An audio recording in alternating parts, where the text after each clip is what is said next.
साथ हो जो मेरे, किस चीज़ की कमी है, किसी और चीज़ की अब दरकार ही नहीं है। तेरे साथ से गुलाम अब गुलफाम हो रहा है। मेरा आपकी कृपा से सब काम हो रहा है। अथ षष्ठोध्याय के दूसरे दिन के सफर को आगे बढ़ाते हैं। इसकी शुरुआत होती है श्री भगवान अनुवाद से। वे अर्जुन को समझाते हुए बोले, हे अर्जुन, यह योग ना तो बहुत खाने वाले का, ना बिल्कुल ना खाने वाले का, ना बहुत शयन करने के स्वभाव वाले का, और ना सदा जागने वाले का ही सिद्ध होता है। दुखों का नाश करने वाला योग तो यथा योग्य आहार विहार करने वाले का, कर्मों में यथा योग्य चेष्टा करने वाले का, और यथा योग्य सोने तथा जागने वाले का ही सिद्ध होता है। अत्यंत वश में किया हुआ चित्त जिस काल में परमात्मा में ही भली भांति स्थित हो जाता है, उस काल में संपूर्ण भोगों से स्पृहा रहित पुरुष योग युक्त है, ऐसा कहा जाता है। जिस प्रकार वायु रहित स्थान में स्थित दीपक चलायमान नहीं होता, वैसी ही उपमा परमात्मा के ध्यान में लगे हुए योगी के जीते हुए चित्त की कही गई है।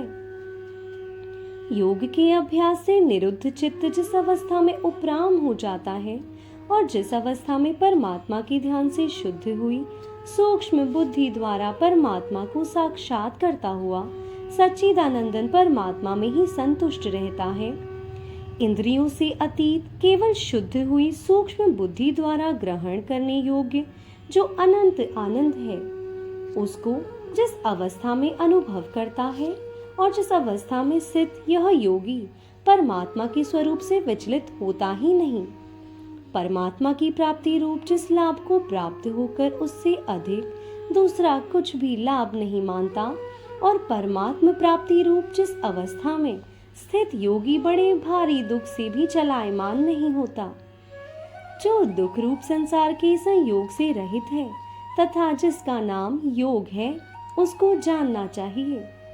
वह योग न उकताए हुए अर्थात धैर्य और उत्साह युक्त चित्त से निश्चय पूर्वक करना कर्तव्य है।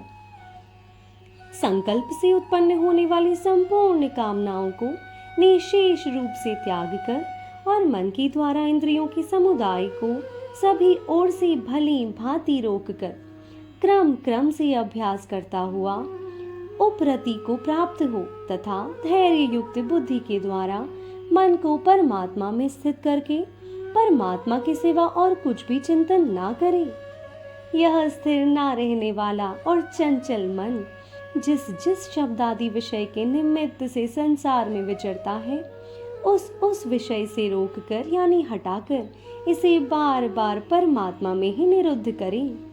क्योंकि जिसका मन भली प्रकार शांत है, जो पाप से रहित है और जिसका रजोगुण शांत हो गया है, ऐसे इस सच्चिदानंदन ब्रह्मा के साथ एक ही भाव हुए योगी को उत्तम आनंद प्राप्त होता है। वह पाप रहित योगी इस प्रकार निरंतर आत्मा को परमात्मा में लगाता हुआ सुख पूर्वक परम ब्रह्मा परमात्मा की प्राप्ति रूप अनंत आनंद का अनुभव करता है। सर्वव्यापी अनंत चेतन में एक ही भाव से स्थिति रूप योग से युक्त आत्मा वाला तथा सब में समभाव से देखने वाला योगी आत्मा को संपूर्ण भूतों में स्थित और संपूर्ण भूतों को आत्मा में कल्पित देखता है।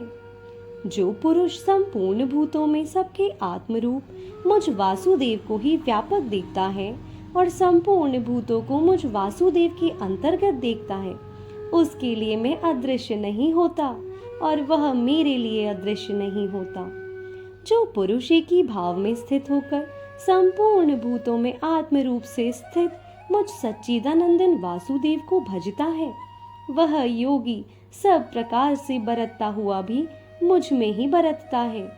हे अर्जुन, जो योगी अपनी भांति संपूर्ण भूतों में सम देखता है और सुख अथवा दुख को भी सब में सम देखता है, वह योगी परम श्रेष्ठ माना गया है। राधे राधे।